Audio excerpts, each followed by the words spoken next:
భూమిపై తప్పు చేయనటువంటి వారు ఎవ్వరు కూడా లేరండి. అందరూ కూడా తప్పు చేసిన వారే. దేవుడు అంటున్నాడు, నీతిమంతుడు ఒక్కడు కూడా లేడు, అందరూ త్రోవ తప్పిపోయినటువంటి వారే. అలాంటప్పుడు ఇతరులను మనం విమర్శించడం చాలా తప్పండి. ఇతరులు మనం వేరెత్తి చూపడం చాలా తప్పండి. చాలామంది ఏం చేస్తూ ఉన్నారంటే ఇతరులని బేడగా విమర్శిస్తూ ఉంటారు, హేళన చేసి మాట్లాడుతూ ఉంటారు. వాళ్ళ కంటిలో ఉన్నటువంటి నలుసుని తీసుకోలేరు, కానీ ఇతరుల కంటిలో ఉన్నటువంటి నలుసుని మాత్రము ఎత్తి చూపిస్తూ ఉంటారు. దేవుడు అంటున్నాడు, నీ కంటిలో ఉన్నటువంటి దూరం ముందు నువ్వు తొలగించుకో, అప్పుడు ఇతరుల కంటిలో ఉన్నటువంటి నలుసుని నువ్వు తొలగించుకోవడానికి, నువ్వు చెప్పడానికి స్పష్టంగా నీ కళ్ళు తేటగా కనబడతాయని దేవుడు అంటున్నాడు.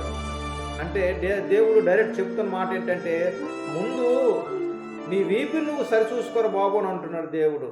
కాబట్టి ఇతరుల గురించి తప్పుగా మాట్లాడటము అనేది పద్ధతి కాదని మీకు ప్రేమపూర్వకంగా తెలియదు.